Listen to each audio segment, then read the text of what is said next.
Alors, aujourd'hui, nous allons nous intéresser à la solution de l'équation de D'Alembert.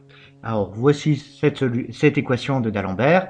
La dérivée seconde par rapport au temps de l'onde, moins la vitesse au carré de la dérivée seconde de l'onde par rapport à l'espace est égale à 0. Cette forme-là est totalement équivalente à la précédente. Alors, on avait montré que ce paramètre V correspondait à la vitesse dans une vidéo précédente. Alors cette équation de D'Alembert, c'est une équation différentielle du second ordre qui utilise les variables d'espace et de temps. C'est une équation qui a été mise en évidence au XVIIIe siècle. Et pourquoi on continue à s'y intéresser? Eh bien parce que c'est la première historiquement des équations de propagation et c'est aussi la plus simple à traiter. Et son importance, eh bien on la voit, il y a un ouvrage qui a essayé de recenser les 17 équations qui ont changé le monde, et cette équation de D'Alembert en fait partie. Alors, qu'est-ce que nous disent maintenant les mathématiciens par rapport à la solution de cette équation de D'Alembert? Eh bien, les matheux, ils ont trouvé une solution générale, et grâce à eux, on sait que n'importe quelle fonction qui s'écrit comme une fonction qui dépend de x moins vt, plus éventuellement une autre fonction dépendant de x plus vt, eh bien, est solution de l'équation de D'Alembert. Donc nous verrons un petit peu dans une autre vidéo une démonstration plus mathématique de cette propriété. Ici, on va davantage s'intéresser aux conséquences de cette forme générale. Alors, qu'est-ce que représente f de x moins vt et g de x plus vt? F de x moins vt, c'est une onde qui va se propager dans le sens des x positifs. Au contraire, x plus vt, ce sera, elle, une onde qui se propagera dans le sens des x négatifs. Alors, comment on arrive à cette remarque? Pour ça, on va rappeler une petite propriété mathématique qui est la translation d'une fonction. Or là, on suppose qu'on a une fonction f de x, quelconque, et ce qu'on désire trouver, c'est la forme de la fonction f de x moins a, où a ici est un réel. Donc pour illustrer ça, je vais représenter ici une gaussienne, y égale exponentielle de moins x carré, et je vais m'intéresser à la fonction f de x moins 1. On voit que quand on l'écrit, ça fait exponentielle de moins x moins 1 au carré. Et qu'est-ce qu'on s'aperçoit? C'est que cette fonction f qui dépend de x moins 1 est en fait identique à la fonction f de x. C'est la même, à une exception près, c'est qu'on l'a bougé, on l'a translaté de 1. Donc à partir de ça, on peut en déduire par exemple ce que sera f de x moins 2. F de x moins 2, ce sera f de x qu'on aura décalé de 2 unités vers le sens positif. Et de même, f de x plus 1 c'est x de moins 1, ce sera f de x qu'on aura décalé cette fois-ci de moins 1, donc d'une unité dans le sens des x décroissants. Donc là, ce dont on s'aperçoit, c'est que pour passer de f de x à f de x moins a, c'est tout simple, il suffit d'appliquer une translation d'une valeur a. Donc si on connaît f de x, on connaîtra f de x moins a, ce sera la même fonction qui sera juste décalée de la quantité a. Alors, du coup, on peut réinterpréter cette solution générale et ce que signifie f de x moins vt et g de x plus vt. F de x moins vt, c'est la forme de l'onde à l'instant t qui sera translatée à l'instant t d'une quantité vt. Et g de x plus vt, c'est la forme de l'onde à l'instant initial qu'on translate à l'instant t d'une quantité moins vt. Donc, reprenons notre onde, la voici à l'instant initial, là c'est en fonction de x, et la fonction f de x moins vt, c'est l'onde qui se propage dans le sens des x positifs, et initialement, notre onde ici, elle est centrée en x égale 0. Maintenant, si je me place à l'instant t, mon onde s'est déplacée d'une vitesse v, et donc, à l'instant t, une vitesse v, elle se sera déplacée d'une longueur v fois t. Donc voilà mon onde qui est maintenant centrée à la longueur grand L qui vaut v moins t. Et comment on va l'exprimer? Eh bien, ce sera l'onde initiale, désormais centrée en v fois t. Donc on l'a translaté de vt, donc ce sera f de x moins vt. Donc là, on comprend naturellement un petit peu cette solution générale. C'est on a le profil de notre onde initiale qui va se translater suivant à la vitesse v, donc ça nous donnera f de x moins vt si c'est dans le sens positif. Maintenant, si c'est dans le sens négatif, donc ce sera l'onde x plus vt, eh bien ce sera un mouvement dans l'autre sens.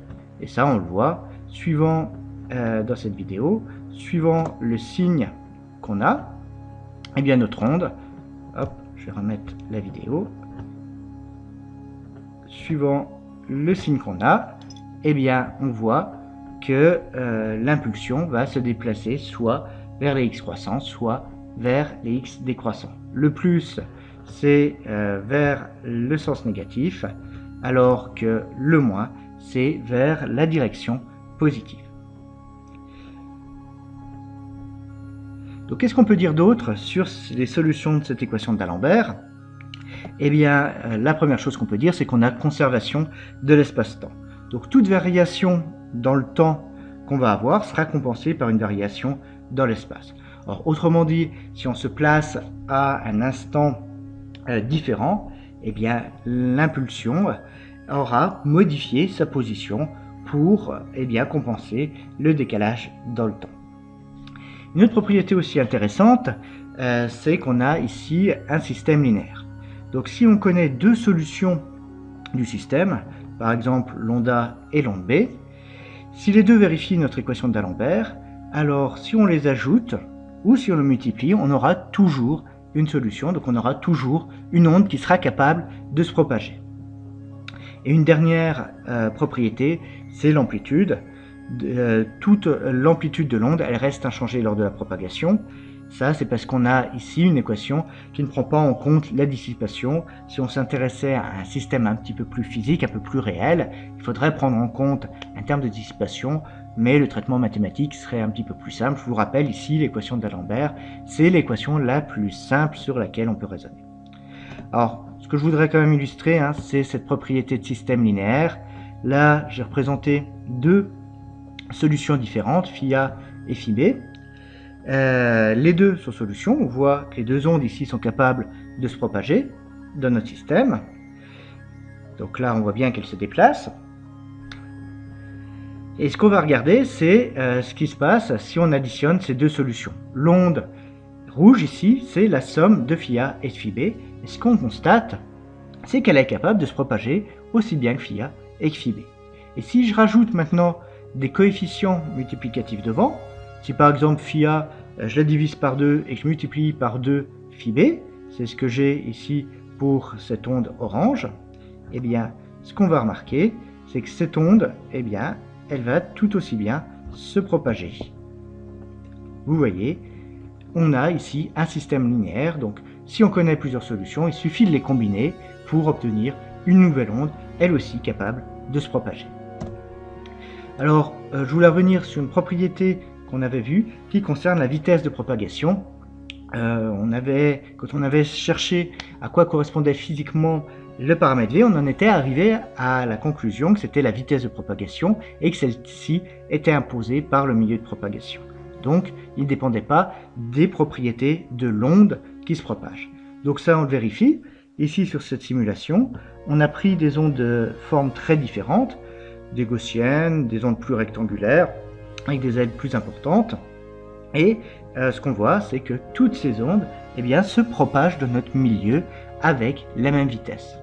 Donc on a bien une vitesse de propagation qui est imposée par le milieu et qui n'est pas influencée par la forme de l'impulsion. Une autre propriété qu'on avait vue pour cette vitesse, c'est que si elle est imposée par le milieu, elle ne va pas dépendre du sens de propagation. Et là, on le vérifie également sur cette petite simulation, que ce soit l'onde qui se déplace vers les x positifs ou les x négatifs, on voit que les deux évoluent avec la même vitesse absolue, il n'y a que le sens qui varie. Enfin, une dernière propriété revient à celle qu'on a déjà évoquée, le fait qu'on avait une solution linéaire, c'est que si on a deux ondes de la même forme, mais avec une amplitude différente, eh bien ça ne va pas jouer sur sa vitesse. La vitesse de propagation, elle, ne dépend pas de l'amplitude de l'onde. Les deux vont voyager exactement avec la même vitesse. Alors, comme pour toutes les autres propriétés, il faut quand même faire ici toujours la distinction entre la vitesse de l'onde et la vitesse particulière. Si la vitesse de l'onde ne dépend pas de l'amplitude de l'onde, c'est ce qu'on voit ici, là, l'onde rouge et l'onde verte ont la même vitesse, elles se déplacent suivant l'axe des X bien au même rythme. Par contre, la vitesse de la particule, la vitesse de la déformation, elle, va être directement influencée par l'amplitude de l'onde. Là, on le voit ici, la particule rouge, la particule verte n'ont pas les mêmes vitesses particulières. Donc là, toujours bien faire cette différence entre vitesse particulière et vitesse de l'onde. Et concernant la forme de l'impulsion, ou bien le sens de propagation, là aussi, ça va pouvoir avoir une influence sur la vitesse particulière, sur sa valeur absolue, ou bien sa valeur tout court. Donc voilà, pour quelques propriétés qu'on trouve pour les solutions générales de l'équation de D'Alembert. Ces propriétés sont valables pour cette équation d'onde qui est la plus simple.